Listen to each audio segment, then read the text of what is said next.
Thank you, Nalina. Thank you for the starting the recording.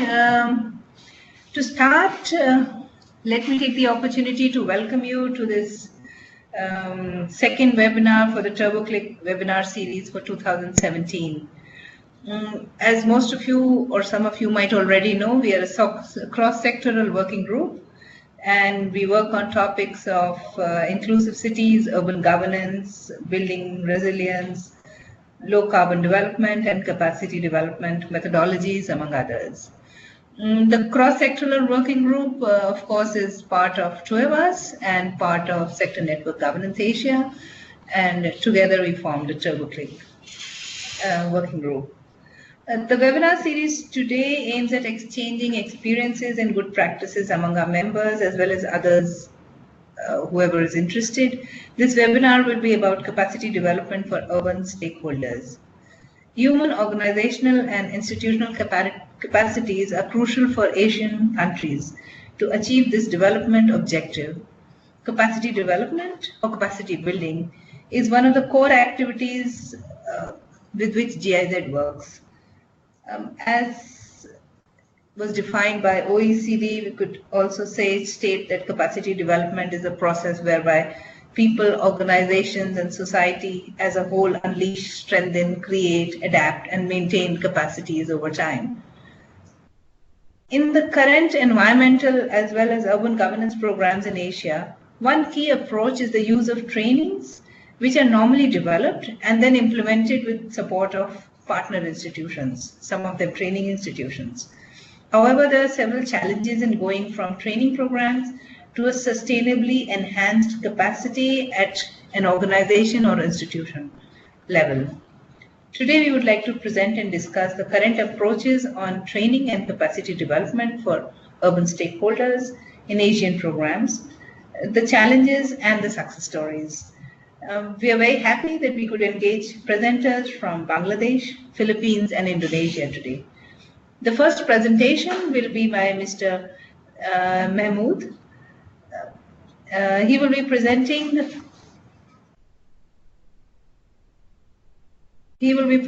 about the capacity development using ICT tools, small intervention, and major outcomes. A small introduction for him. Mr. Mahmudur Rahman is an information and communications technology and management information systems expert. He has got more than 14 years of practical experience in organizational development through optimum use of ICT resources.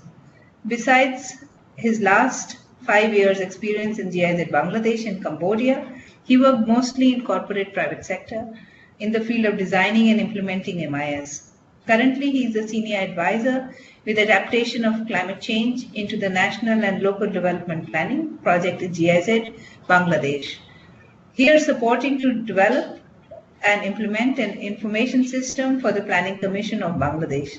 The Planning Commission is the central planning body of the country and therefore determines objectives, goals, and strategies of long-term, medium, and short-term plans. After this, we will have Mr. Thomas Hagedorn, who will present about getting cities prepared for infrastructure investments.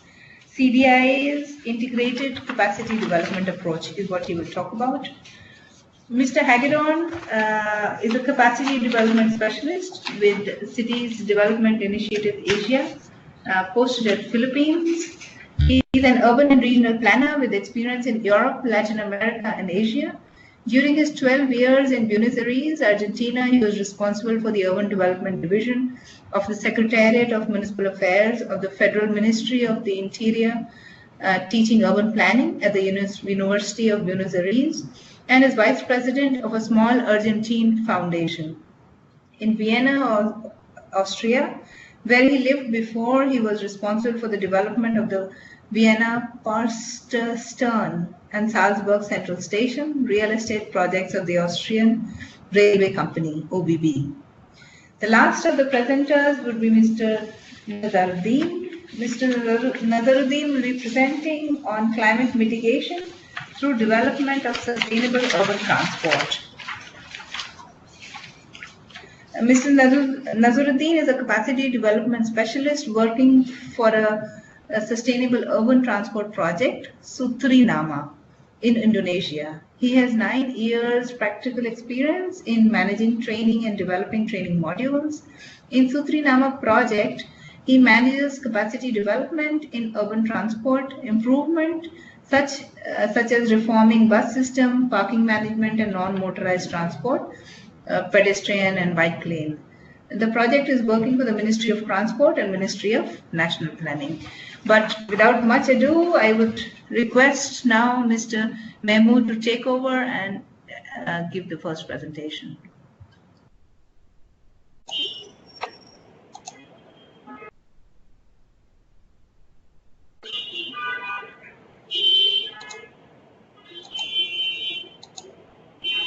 Thank you very much, Vaishali.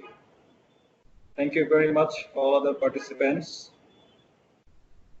I appreciate my opportunity to be here with all of you today and to talk a little bit about the initiatives that we took here in CIZ Bangladesh and the success and the lesson learned from our initiatives. Right now, I'm working for another project, but the initiative I'll be talking about is about another project that is called Enhancing Urban Governance Project, which was co-funded by BMZ and Swiss Agency for Development and Cooperation, SDC. We implemented the project during 2013 and 15. The budget was 3 million Swiss francs. And in this project, we were working closely with 16 municipalities of the northern part of Bangladesh, mainly Rajshahi and Chapai-Nawabganj district. Before I go for telling you the story about this ICT intervention and the capacity development using ICT tools, I would like to tell a little bit about our approach. The approach we took to find what initiative we would like to take to assist those municipalities for sustainable development. In our project, we took an initiative that is very simple, but we found it very effective. We call it focused optimization management. It is very similar to a problem tree analysis, but there are some little bit different. I will tell about this. So on the left side, you can see there is a tree.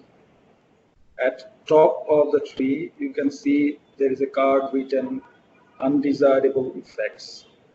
So whenever we went to the municipalities to identify the capacity development needs of those municipalities, we did these exercises with them. The major participants were from the municipal staffs, from the public representative, and from the civil societies. So we were trying to listen from them what is their problem or what is the undesirable effect. And then we started finding out the root cause. So this exercise is very much similar to a root cause analysis that many of us already know about. But the interesting part starts when we go to the next exercise that we call the future reality. The first exercise is on current reality analysis, and then it is the future reality analysis. So here we make the positive statements. We transform the current reality to positive statements, like now this is the desirable effects. And then instead of saying root cause, we are saying entry point. That means where we can make some intervention and we can make some change. So let me give a simple example, then it may be easier for us to understand.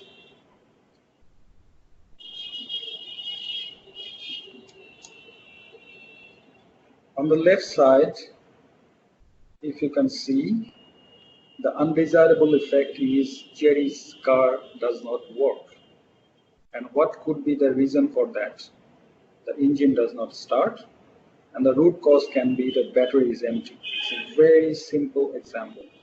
But in real life, it is not that simple. We need to make a big tree analysis to find exact root cause. And then if we transform it to the future reality tree, it is the positive statements from the current reality tree, like Jerry's car works, the engine start, the battery is charged, and at the last you can see there is an injection point. That means there is an intervention that is called a battery charger is connected. So we will mainly be focusing on these injection points. Whenever we started discussing with the municipal authority, they were coming up with a lot of issues. But as we all know that our resources are limited, we were trying to identify the exact injection point where we can put our resources and we can get major outcome. So the reason behind I am talking about this approach, because this is also a part of this whole capacity development, capacity building initiative. So this whole exercise was done with them, with the municipal staffs, the public representative, and the civil society. So by this kind of exercise, we identified what are the injection points or what are the initiatives we're going to take. So there were a lot of problems in those particular municipality. I'm not going to talk about all this. Let's take one, that is lack of enough revenue collection. And there are many reasons why the revenue collection was not adequate. One of them was there are a lot of pending area water bills, And the reason for that is the records of pending water bills were not updated. Their manpower was not enough to update the water bill, and the water bill software was standalone. Only one person could use the water billing software.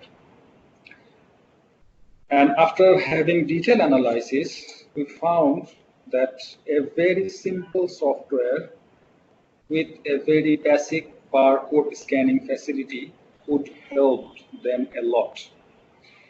In my whole presentation, you will not exactly find that I'm talking very big about a pure IT initiative or a lot about IT initiative, because the initiative from IT is very small.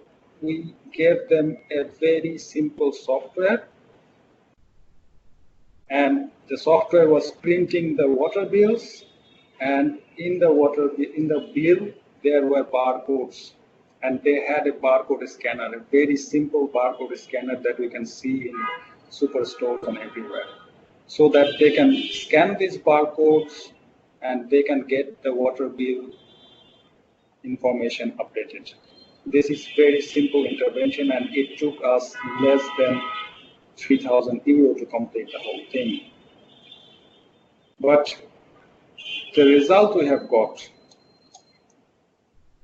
before we go for the results, I would like to tell a bit story about the challenges we face.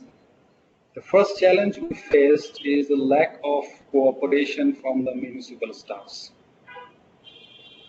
It was beyond our expectation what happened to the staffs. Whenever we are trying to install the software, whenever we try to implement the software, every time they were getting back to us and saying that this is not working and this is problematic. But when we were testing, everything was fine. Then we were very, ambiguous that what is happening over there. But end of the day, the senior authority of the municipality found that those staffs, they were getting personal benefit from that water billing section. Some of the staffs were corrupted, and they were taking the water bills from the citizens, but they were not putting it in the ledger book, but they were taking the money in their pocket. And that is the reason they were not cooperating because they felt that if the software is installed, if every record is updated, then they will lose the chance to get some extra money, illegal money from that. We were very lucky that the municipal authority took immediate action against those municipal staffs who were corrupted, and then the cooperation was very good and we went through. We were trying to find a software vendor who can give support to that particular municipality even after the project period is over. So it was a bit challenging for us to find a software vendor at the local level. But we were fortunate, finally we got somebody like that. And there are huge data entry that was pending. From years long, the record was not updated. So the data entry operation took almost 4 months to be completed for 10,000 households. But after taking all this pain, not by us, by the municipal authority as well, they got nice results. They got all the pending water bill records updated. The staffs involved in the mishandling of the water bill were brought to justice. The citizens were really happy to receive regularly updated water bills. It takes very short time to scan the barcode and update the billing information.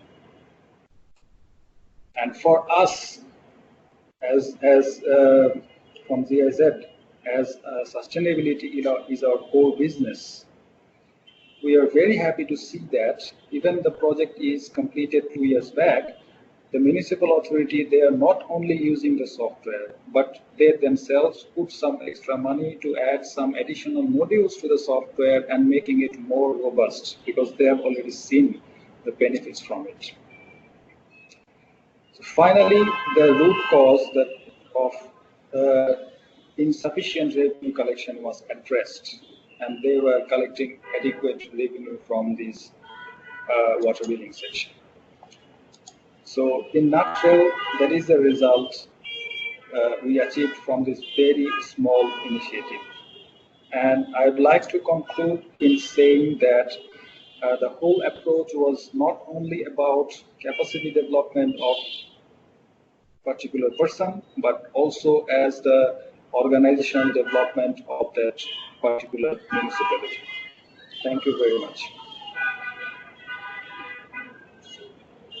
Thank you, Mahmood. I would now request Thomas to take over the next presentation. Post the 3 presentations, we could have the discussion round.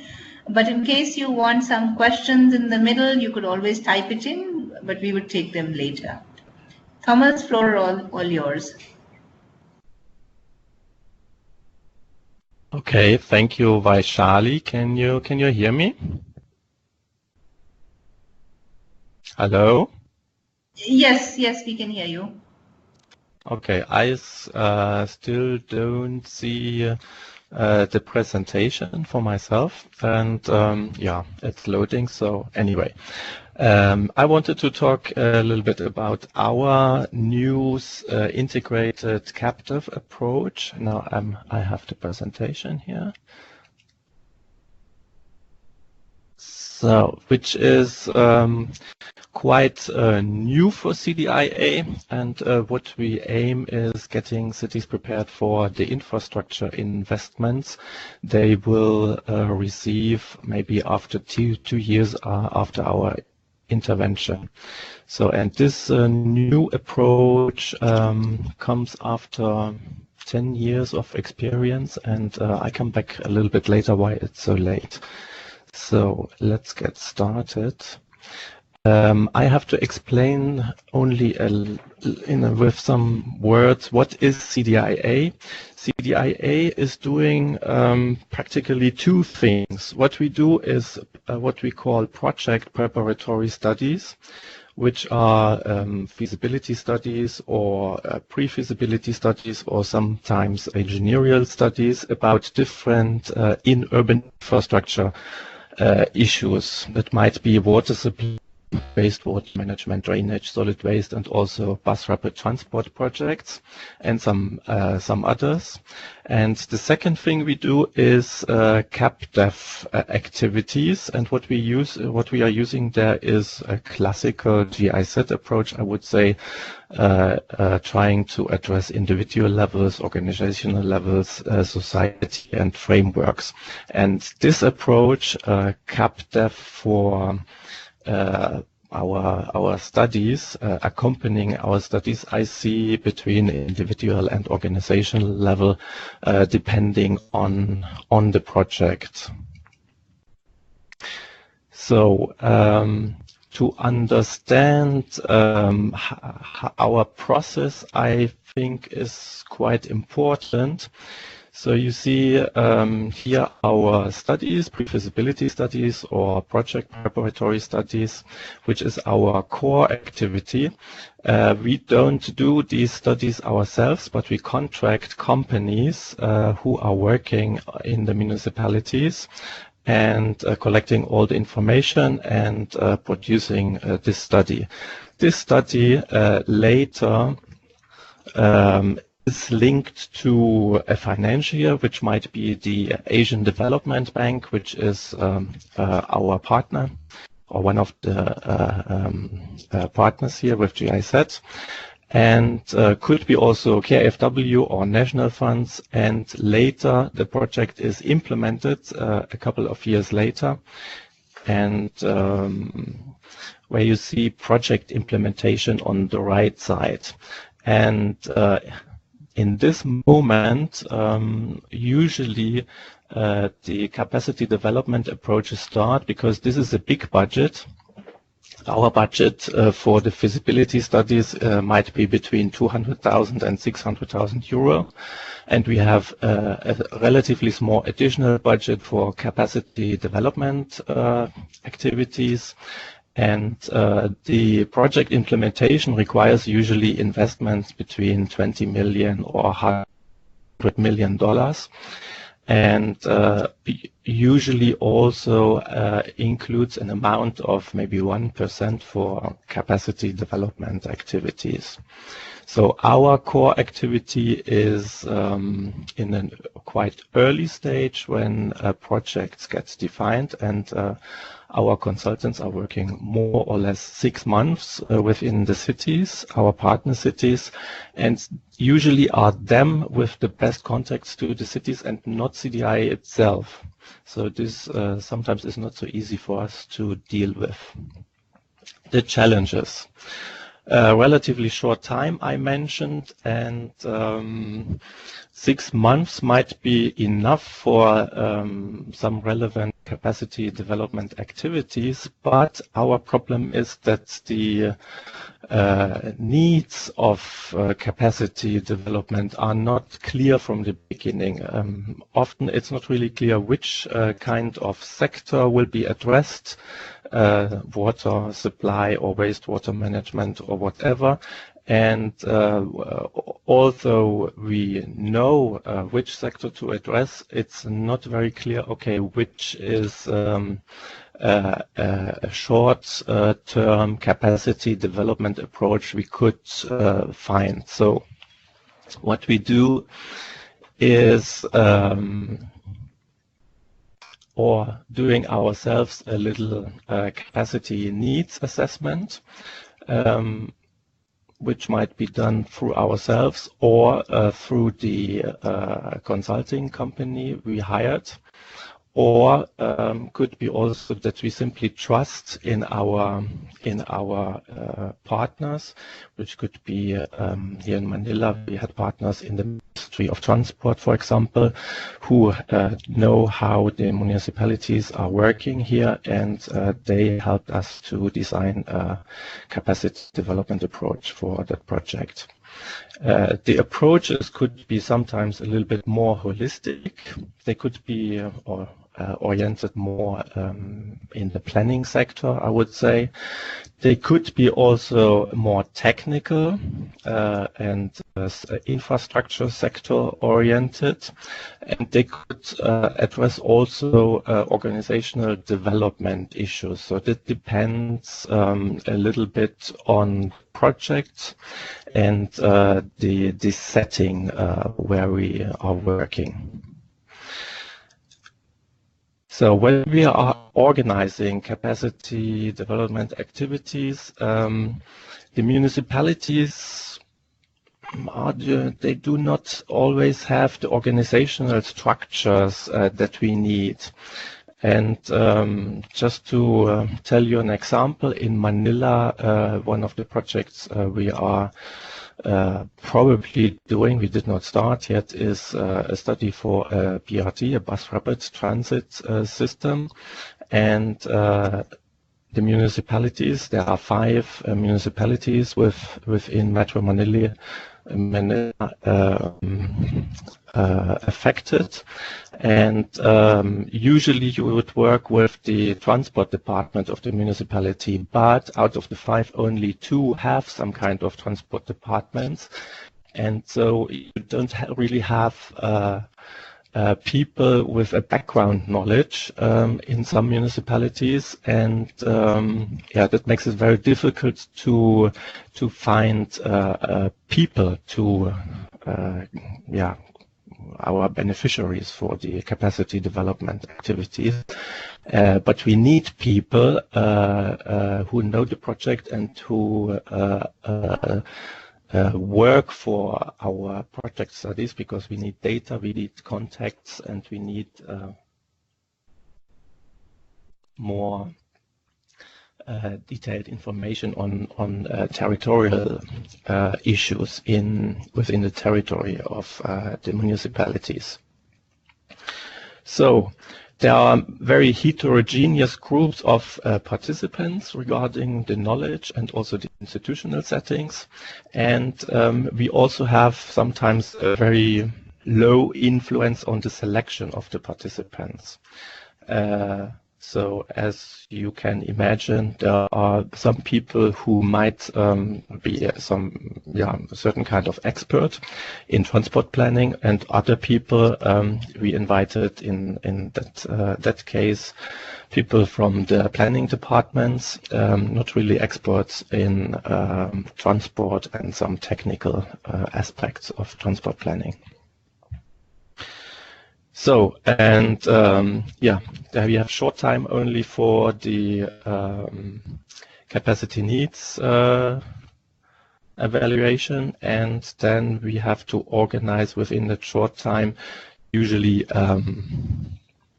yeah, a seminar or workshop consisting of 2 days, 3 days of quite intensive work.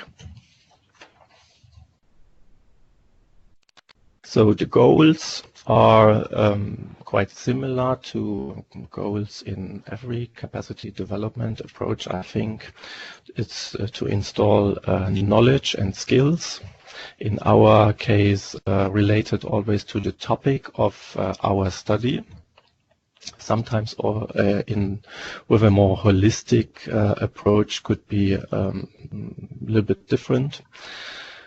And we want to know our partners for the studies. So these capacity development workshops are always a good time to get to know them better. We also want them to motivate them to implement some improvements after the workshops and the trainings. And we are usually inviting different levels of governments or institutions. So from the federal level or regional level and municipalities. Municipalities is our focus partner, but anyway, we might find other partners which are useful to share the workshops. and yeah, build relations with the partner institution. Those soft factors are very important to us, and yeah, they can raise the motivation for the cooperation of the people with very important knowledge for us. So this is a scheme just to show you, okay, there are several steps how we plan, and that from first contacts until implementing a first workshop or a second workshop, yeah, takes some time to organize everything, and yeah, everything has to be done within more or less 6 months. So about the approach, the GIZ approach, I already mentioned that it's quite classical, and yeah, just to mention, we cannot accompany all of our studies with capacity development measures, because we have more or less 15 studies per year. And this year we have 3 capacity measures for 3 projects, and which is, yeah, maybe only a few, and it could be a little bit more, but depends on the budget and also on the project, whether it's useful, and we think here or there it could be better to work with some capacity development measures, and in other cases maybe not. We are quite flexible with our measures. For example, in the capacity development approach, we started before our feasibility study, and yeah, this has some reasons I will tell you a little bit later. And yeah, the needs assessment must be very flexible.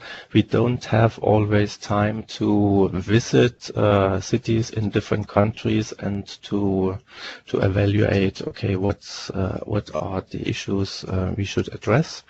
We trust usually in our hired companies. Also in national ministry partners, or we have stakeholders or national partner organizations, and we consult them and to find out, okay, our impression is that the municipalities want to address more or less more organizational issues or more technical issues and whatever. Then what we always do is concentrate on the low-hanging fruits, so keep it simple and not too complex. And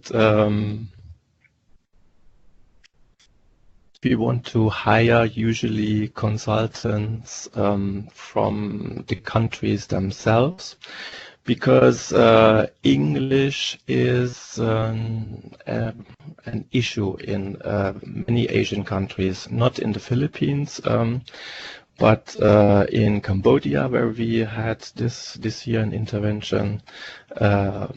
Nobody speaks really English, so we have to find a national consultant who speaks English and has the technical knowledge and also quality of teacher. So, and of course, in many countries there are GIZ offices, and we ask our colleagues, and we also always get support from them, use their structures and experience. The costs, usually we expect from our partners, that could be the cities we are working or the ministries, national ministries, some contributions. These contributions is usually not really money, but yeah, this is important for us with the ownership principle, and everybody should yeah, participate in a little bit and organizing a venue or pay the travel cost or the travel costs themselves or whatever. We are very flexible, but we usually don't want to pay everything ourselves. We want to see also a certain offer from our partners. And the different approaches, the budget we have for each city we are working is very different. Sometimes it's enough 10,000 euros, sometimes we need 50,000 euros. Depends, yeah, very much on the setting. And evaluation. What we do to evaluate our activities is asking the participants after the training itself just some standard questions. This is a sheet consisting of 10 questions. And yeah, I am sometimes quite skeptical because the results of those answers are not differing so much time. So people usually are very happy with the interventions, and they give us quite good ratings. But what I'm really interested is hearing some critiques, but we don't so much critique. So a little bit more interesting for us is a second evaluation. We have 3 months after each training, and this evaluation is asking our participants also what they did within their organizational structure with the knowledge and the skills they got taught in the trainings. And the answers they give in that second evaluation is a little bit more qualitative, I would say, and it's also relevant for our indicators. Thomas, you have 2 more minutes. 2 more minutes? Okay, so I'm getting to the end. Then in 2017, I already mentioned that we had only 3 interventions, or we will have. They are not finished yet. One in Tonle Sap in Cambodia. This is a wastewater management study. We have this year in 5 municipalities in Cambodia. All of them close to the Tonle Sap river. And yeah, the other one I mentioned, the Metro Manila, 5 municipalities in Metro Manila affected by a BRT, a bus rapid transport route. And this is an upcoming study. This has not started yet. And another study which already started, but the capacity activities did not start yet, is in Kaili in China. This is a transport hub, PPP model, yeah, for tourism purposes. And there are always some photos here from the trainings in Cambodia. And yeah, I will not tell you too much about that. Maybe another experience here in Manila. Interesting was our participants. We don't have always too much influence who are our participants. So in Manila, for example, we had 17 people on our participants list on the day before the training started. And then the day of the training, we had over 60 people participating there. And it was also important to invite national level and regulation bodies, municipality level employees, and people from the donor community, because here in that project is complex setting that nobody is talking with each other, but everybody is expecting something from the other. So there we needed also some time just for the communication between the representatives of the national government and the municipalities. a good idea was to invite a trainer from Latin America. And I think, yeah, with the Philippine culture and the Latin American cultural background are very, or maybe not very similar, but our evaluation was that the trainer from Latin America, he could understand very well all those issues about formal and informal problems within Manila here, with his experience from Bogota. And yeah, he also was available for the Ministry of Transport for an extra session, which yeah, was something like a coaching of the leading board of that ministry, some undersecretaries and directors for their future projects. So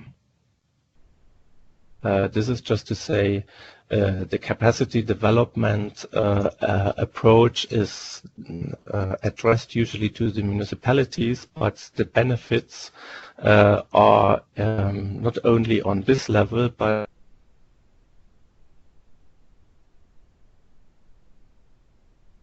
other government levels or in some other institute to finish. And I thank and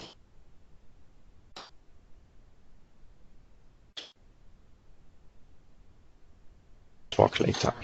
Thank you. Thank you, Thomas. That was a very insightful presentation. With that, I would request Nazaruddin to take over and give his presentation. All right. Thank you very much, Faisali. Okay. All right, so thank you very much for having me here. And here I would like to, actually my project is a new project that we are preparing here in Indonesia. And I will introduce quickly about the project we have here. And in terms of capacity development, I will very much bring the experience from previous project we had in 4 cities in Indonesia. So the project we are preparing right now is called Nazaruddin. It's a sustainable urban transport project funded by 3 different funding partners, which is Nama Facilities and KBM there and the British government, and then SECO, the Swiss government. So the project is mixing between the technical assistance and, interestingly, is a financial component in that. So the project is supporting Ministry of Transport to develop their urban transport plan. And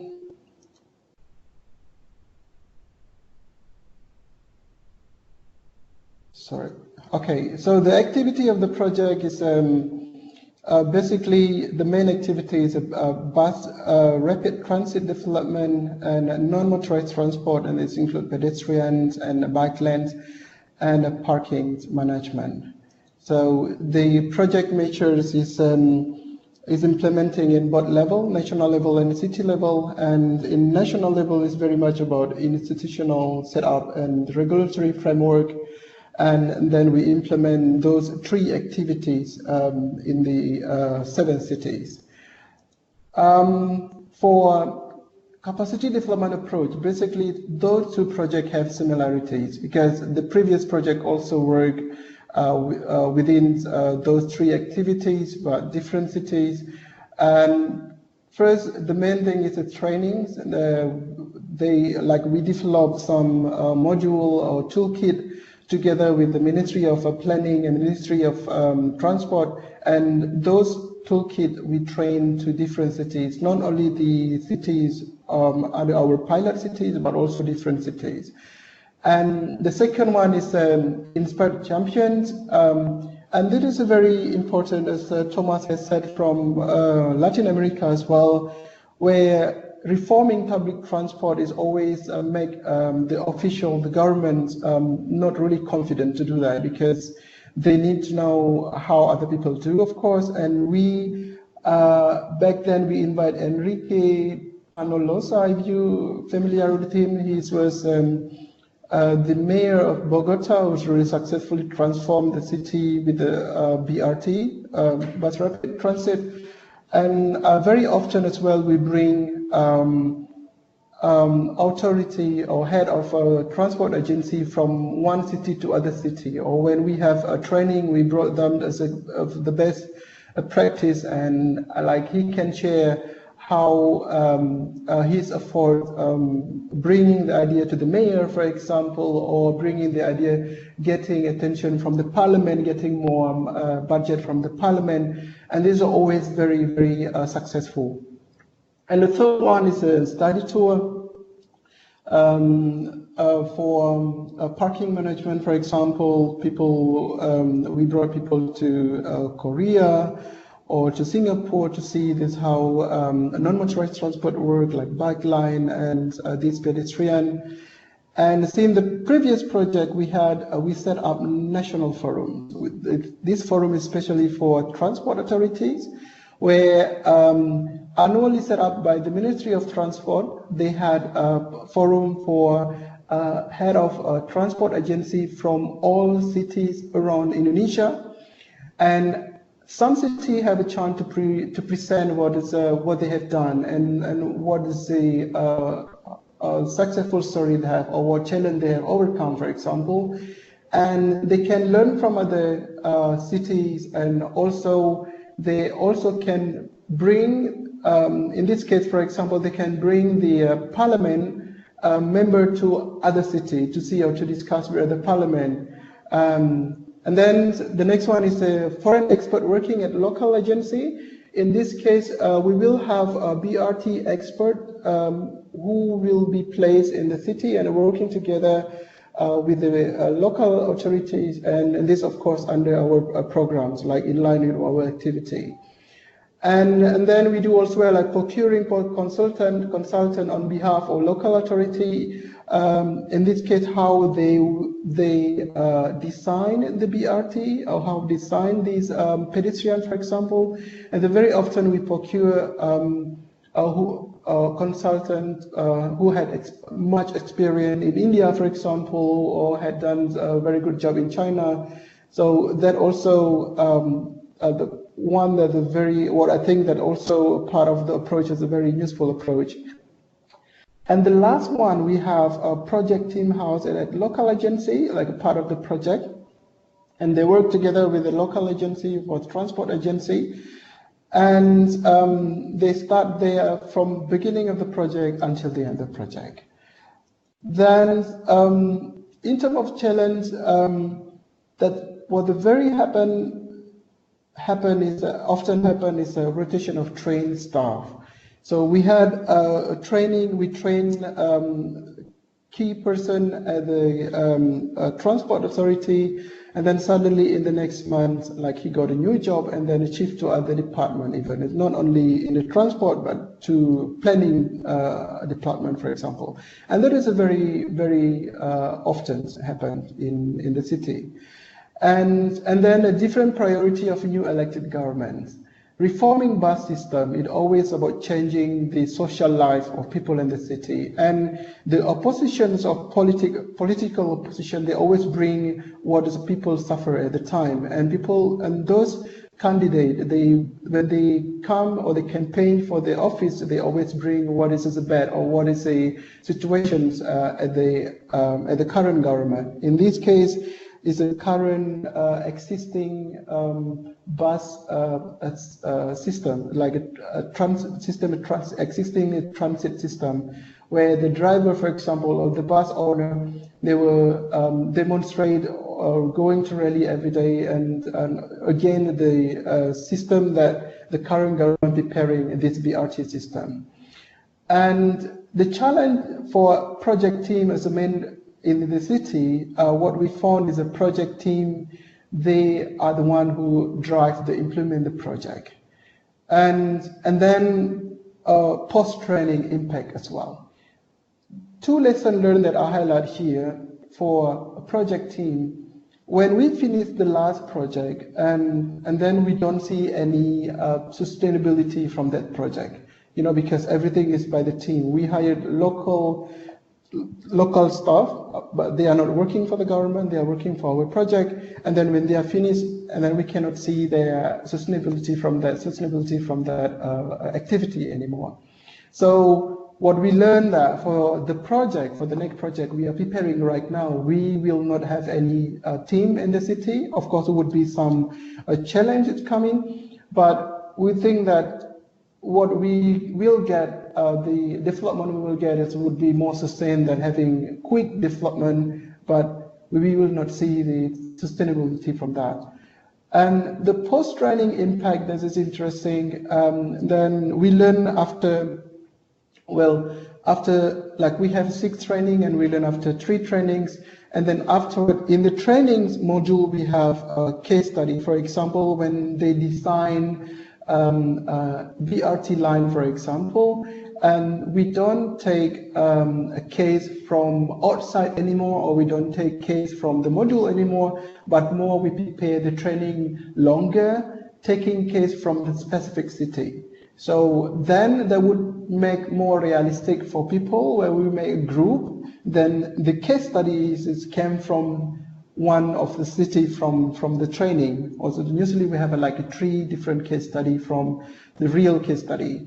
And then afterward we make a monitoring plan, and monitoring plan we agreed with the participant after training. The project team, like our team, will go to the city and to see how this training could impact their daily work, or these the city programs in general.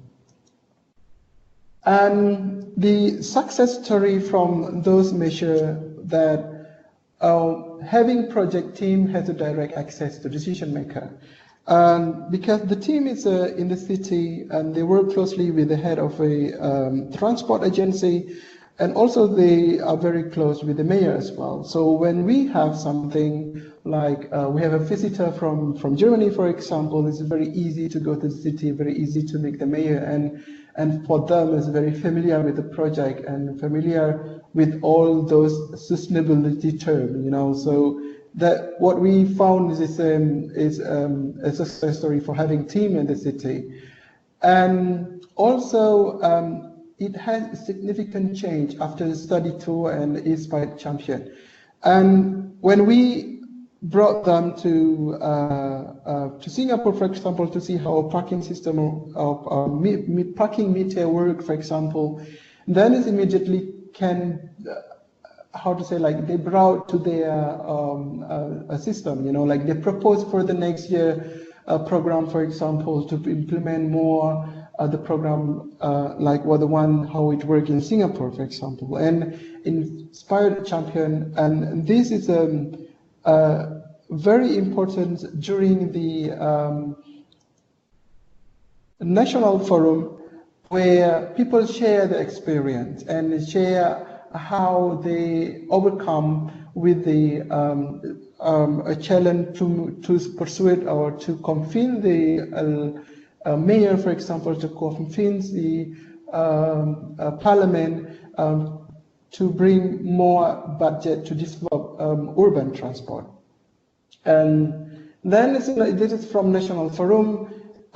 Now it's become a platform for transport agency in Indonesia. So whatever they have, there would be like the platform where the transport agency will bring, and then also they're also eager to promote what they have done in the city.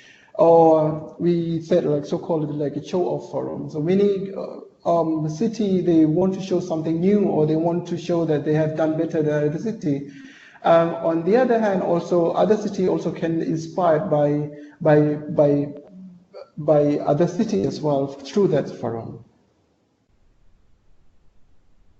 All right, thank you very much.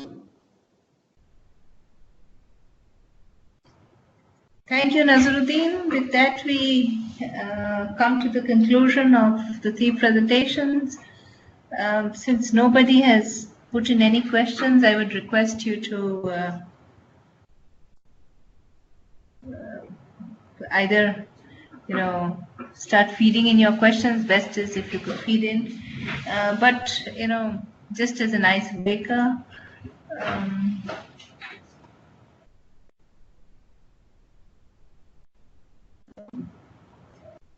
There's one technical problem. I can't see the presentation. Lucy, Nalina,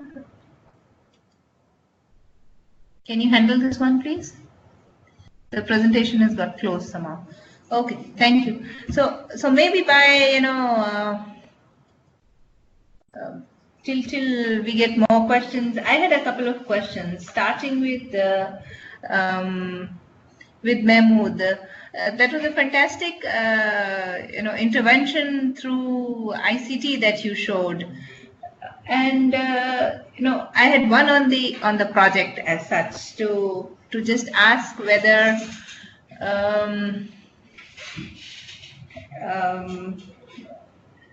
how much was the real time that you took to implement your intervention, and how much was the struggle time? Because usually there's a lot of struggle time for all of us.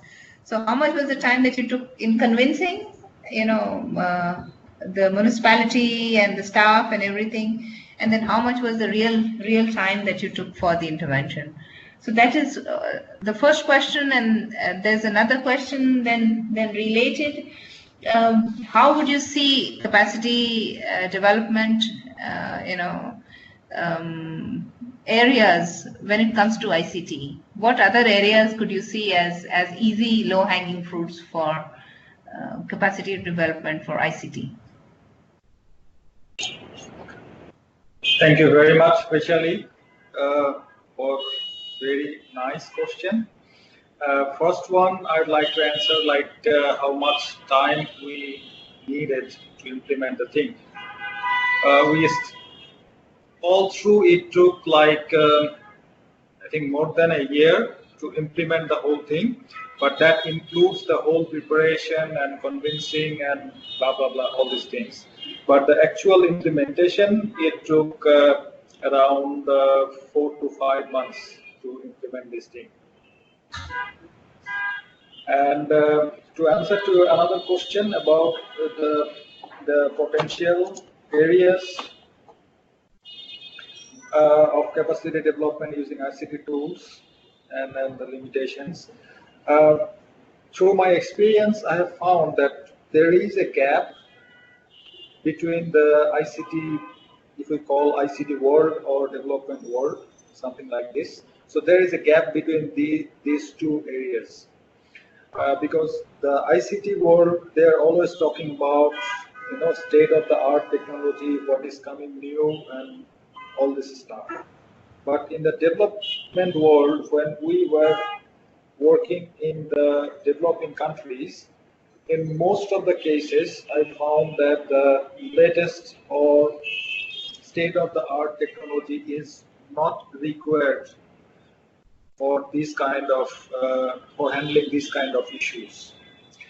So the gap I found that there should be some person or some institute play as an intermediating role between the ICT industry and the authorities, the municipal authorities or developing authorities that needs the support. So that is the area I found as a challenge, and also that is the most potential area, because the example I have given, like only a barcode scanner and a barcode scanning software, was very much helpful for them when the barcode has started, invented, I don't know, 20 years back or 30 years back. Thank you. Yeah. Thank you so much. I think I totally agree with you. Sometimes the tiniest of the things are the ones that we really need to promote when it comes to urban local bodies, especially also with their capacities and knowing very well that if it's simple, it will sustain. Yes. So I have Nazaruddin says that he has 2 questions. Maybe Nazaruddin, you could come in with your questions. All right. Thank you very much. Actually, the one that Mahmoud, the challenge that he presents is very much close to the project that I have done quite some time ago. My question here is the lack of cooperation for municipal staff. What we learn here, like reforming always causes extra work for the staff, right? Then always they don't, they are not happy to work more because always they have to learn more and they have to, for example, in terms of software, when they have to learn more and then have to do more work for that data entry, for example. My question is, did you put as conditions with the staff remuneration in a way with their superior, for example, where they do more work, like to make the process attractive for them? Or did you arrange a special arrangement with their superior? Will they get more incentive if they stay longer in the office, for example, or will they get more incentive if they took that training or this software training? And how was the data entries had been done? I mean, like who did enter the data? Because for us, last time we hired is like 50 university students to enter all data because we reformed one big hospital from paper-based management system to electronic system. You know, so we have to enter everything at the same time last time. Right. So this is the first question. My second question is to Thomas. We are working on developing urban transport here, always lack of investment. My question is how, if I met the city who are interested to develop the project that is close to your mandate here, how could they approach CDIA here in Indonesia or somewhere? I mean, like who should be contacted? And in the future, my project also develops sustainable urban mobility plans. And I just learned from your presentation in Manila, you set up these plans. And I think later I need to get in touch personally with you to learn more about this arrangement, because we will do a national mobility plan and also urban mobility plan, the plan in our project later. Thank you very much. Thank you, Nazaruddin. So maybe Mahmoud, you could take the first question, and then Thomas, you could take the second. Thank you very much, Nazaruddin, for your question. First one is what was their motivation to help us implement the software when it is extra work for them? Those staffs who were really wanted to have these things settled, they were in a very big mess. They were unable to produce the software bill, the water bill on time, and it was a big mess. So they were really motivated from themselves to have the software and have the things in place. And to reduce the extra work for them, we actually hired some casual staff for data entry. That part was outsourced. So they did not have any extra burden to have the data entry and all. All they did is they received the training and they start implementing. And as I mentioned earlier, that the software vendor was from that locality. They were based in that municipality. So they were very much helpful for them, and they were giving them on-the-job training. Whenever they needed any support, even after implementation, they were just calling those guys, and they were coming up, and things were very going very smoothly. Thank you.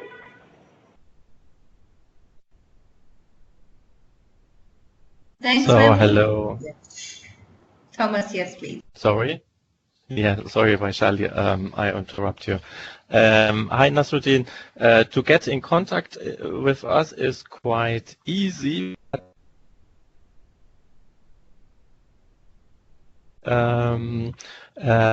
Emails, because in Indonesia, which is one of our most important countries, we have national, which is PTSMI, the National Infrastructure Investment Company, and we share with them 2 times a year a training about linking to finance, which deals with public-private partnerships approaches and financial modeling and project formulation.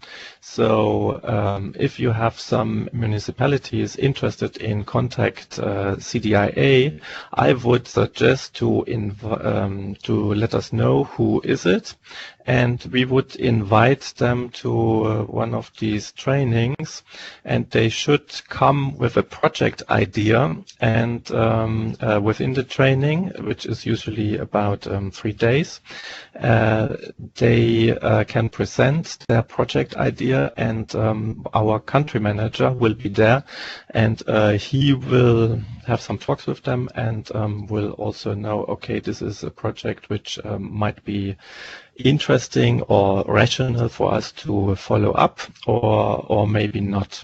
So we had one case in Singapore this year with a municipality from Indonesia. We invited them because they were recommended by a regional organization. I think it was CityNet. And they got in contact in Singapore during 5 days a good practice workshop we had there with our country manager, and now they are working on their applicant forms for a CDIA study. So this is maybe the best way to get in contact. But anyway, it's also possible to write emails, but the personal contact is better. Thank you. Thank you, Thomas.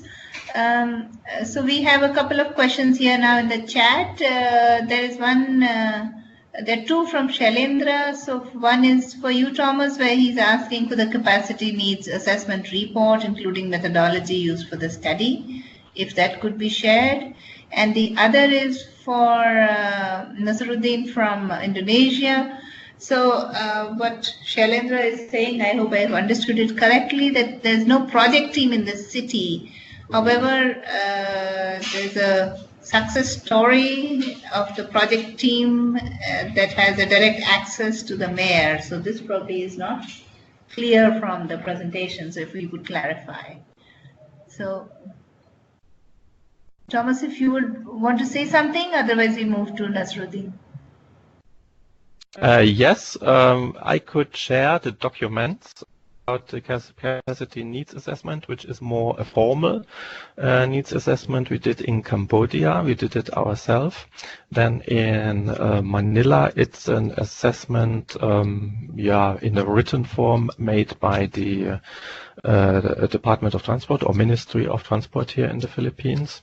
And in Kaili, I can also send the assessment report. They are quite short and not very extensive.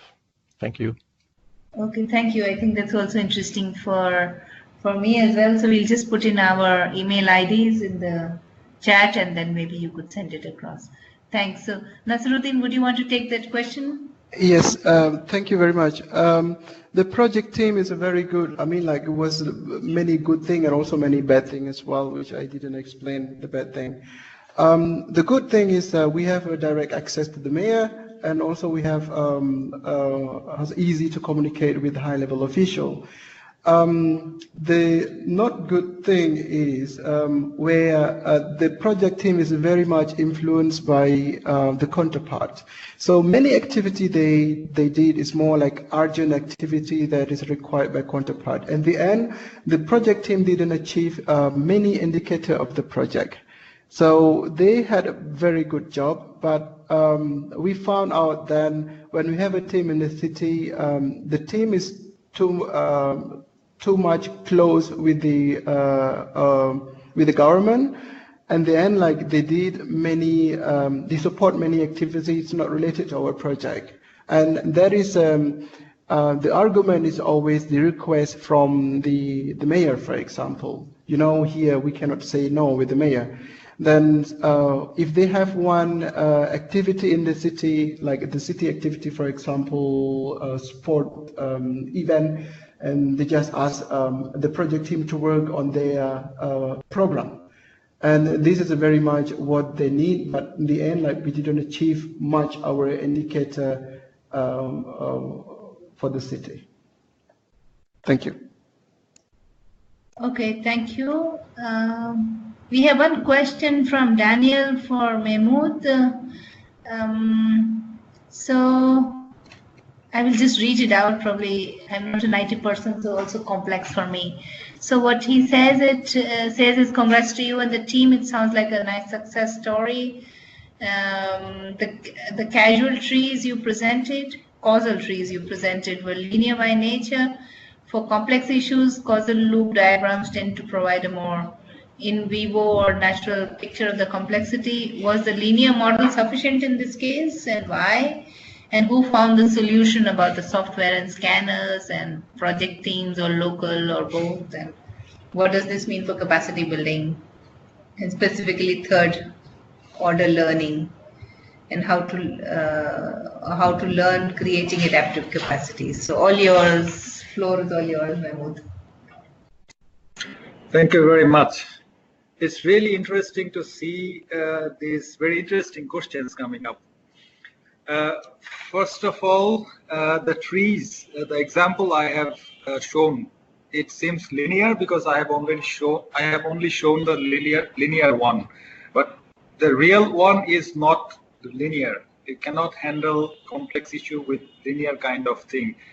It grows like real tree, and it can grow really big. So I did not show you the actual exercise that we did, otherwise it could not have been fitting in the screen. So you have to do like very big tree analysis over there. And the solution, your question about who found the solution about the software and scanner, it is us, the team, and also the local, because whenever we went into deep, what is the problem?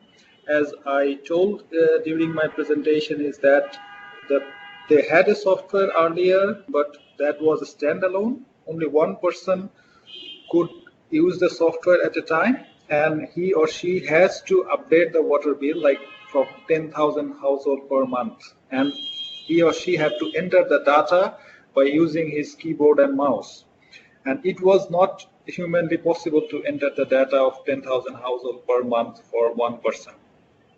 And then we all were discussing in a group work, and then it came up our mind that we can simply have 3 copies of the bills, and in each copy, on each copy there should be a barcode, and whenever the citizen is paying the bill in the bank and submitting the receipt to the municipality, that water billing guy can only scan tuck, and the software should have been updated.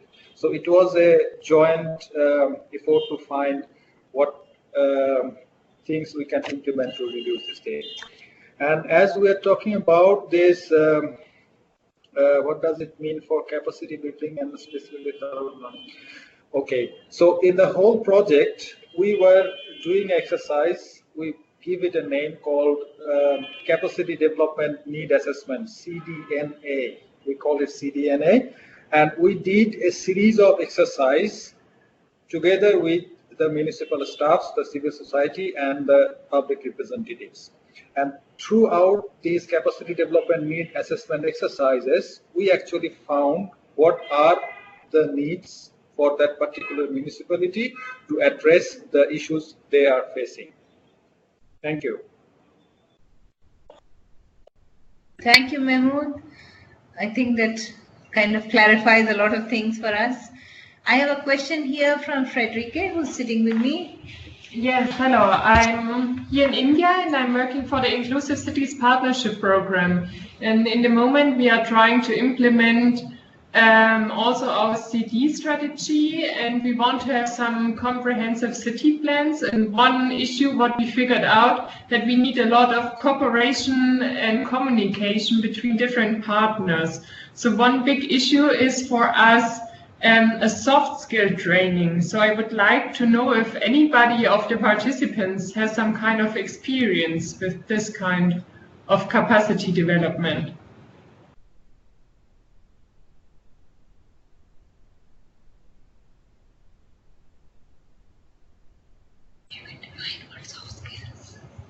I mean, for us important is like we have different levels also we have from the state side and from the municipality side. So there's one question, how do we bring the different actors together?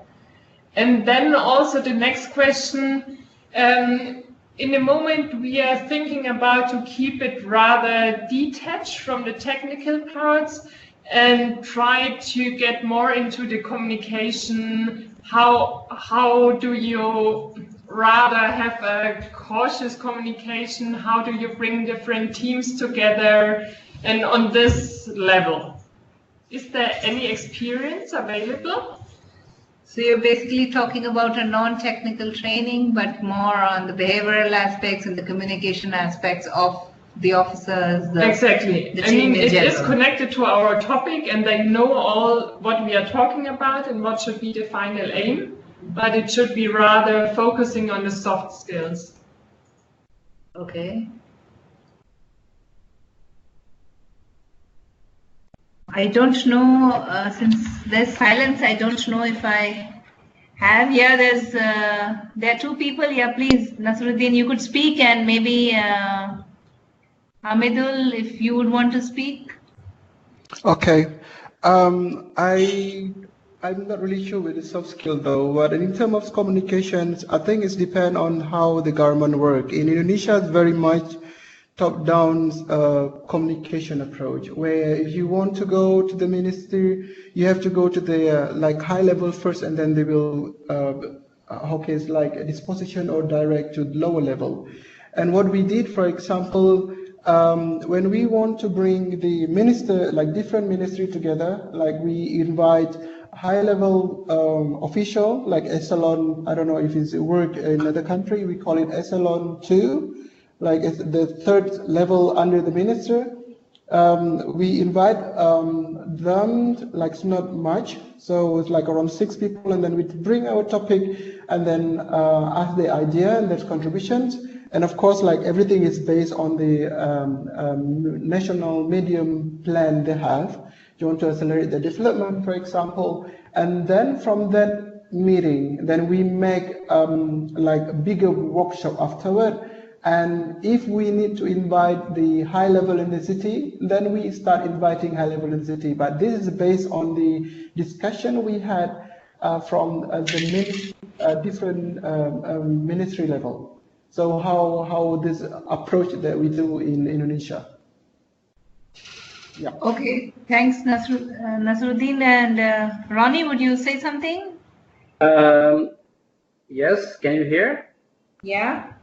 Okay, just to give an answer about our two different experiences, what we had during 2009 and 2012, we were working on municipal development plan exercise, which was basically to bring the municipal officials with the communities and discuss how a Poroshaba development plan could look like, a strategic planning that was aiming for 20 years plus.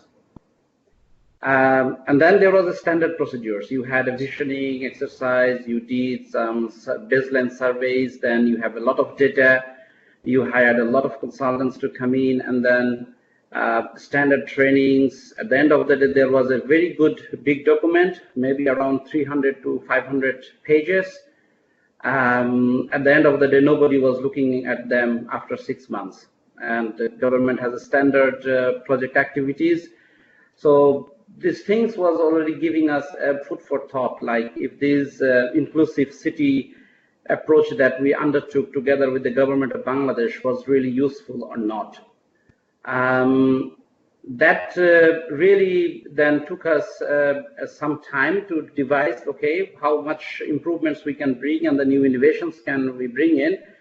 So in 2013, when we had a co-finance from Swiss Development Corporation, where we had a more funding, so we partnered together directly with the Ministry of Local Government, and we said, hey, let us see then if we can go for more tailor-made approach. Mahmoud mentioned this capacity development needs assessment, the CDN approach there. It was derived from the theory of changes, and then you see we adopted that to the local situation. And we found that as there is quite a vast gap between the national level policies and the local implementation level. So we deliberately excluded the national level interventions there, and we focused on the how city corporations can work together with the communities and different key stakeholders. So we were started with our stakeholder analysis, and I strongly recommend everybody that of course, this stakeholder analysis is now has become a standard tool, but this can be very useful if you can put some conflict diagram into it, and that brings us a lot of results, and then this result was helping us to find out really which specific needs a community has and which things the city needs to really understand and put it into their budget. And this helped us really to see like if how the city budget can also be linked with this community level planning. If I have the money to do it, or if I have a human resource to do it, where I need to improve. And these experiences is available. I would strongly say we will be very happy if somebody of you is know more details. So I'm not going to share today because of the time, but we will be very happy to share you these experiences. And now I also can say that we are also working on a new methodology right now, and this methodology we can also share. There is a video is coming in very soon, and we hope to put it into YouTube, our GIZ official channel. And this is we call it as a participatory community development process, PCDP, which is linked with the specific community needs and how this can link with the city budget together. And I think for Frederick, it would be quite interesting maybe for you, and maybe we can talk bilaterally if you have if you want to know more about that. Yeah,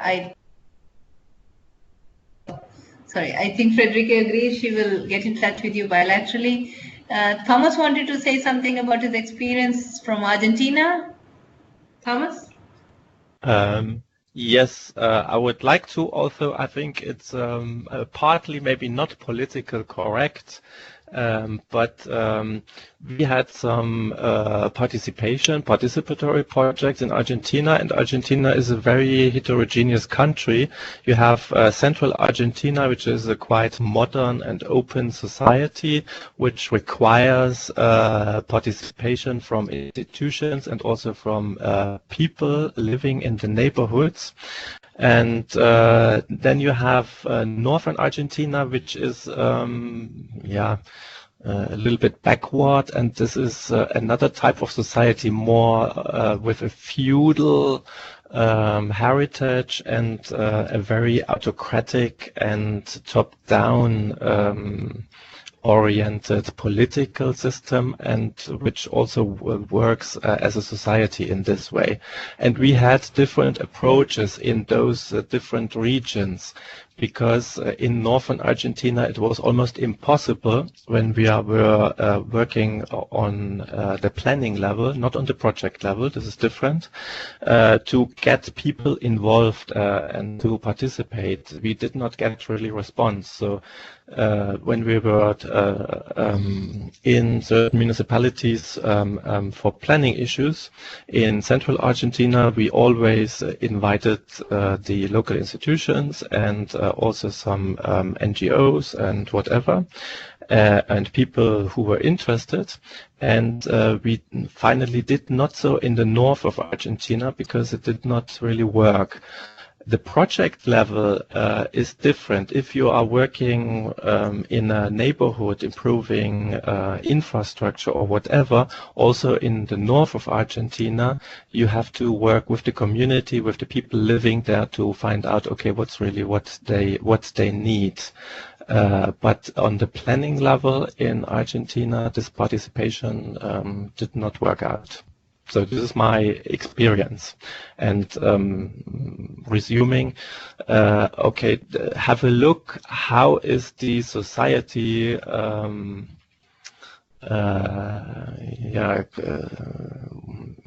how is the society like in your in the place or in the country you are working with, and accept those structures, although they might be autocratic or whatever, but for your issues it's important.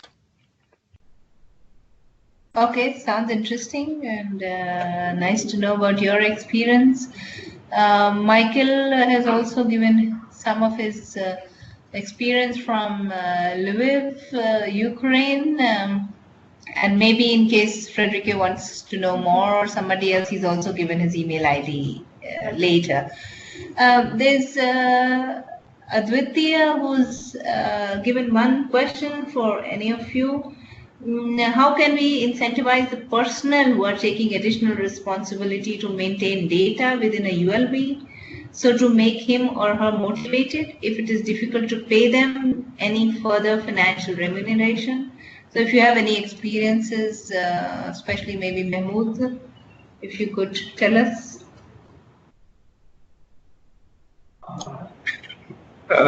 It's a tricky question, and also I know that many of us also face the same problem. So for me, it is a matter of making those person understood that it is maybe an extra work for the time being, but end of the day it will be helpful for their regular work. And yes, like this, because any financial enumeration or other kind of pay we from the ASIF side actually cannot do. So yeah, that's it. Thank you, Mahmood, and I think I will echo your sentiments, because ultimately if you're looking at sustainability, that sustenance has to come from within the organization, and we should not expect an external like GIZ to take on that incentive, because the moment we shift out, the building would basically collapse, so the system would fail. So, but I think with that we've also come overshot our time also, and I would really thank all of you for such active participation, and to all the three speakers who have contributed so actively to the entire session and given such excellent feedback, and we look forward to staying in touch with you. Maybe some of the participants will also get back to you individually. So thank you so much, and with that we will say bye-bye, and we stop the recording for this session. And if Lucy, do we have a feedback planned just now or later? Yes, we kindly ask the presenters if we could stay 5 minutes in the chat. We would do a short debriefing afterwards.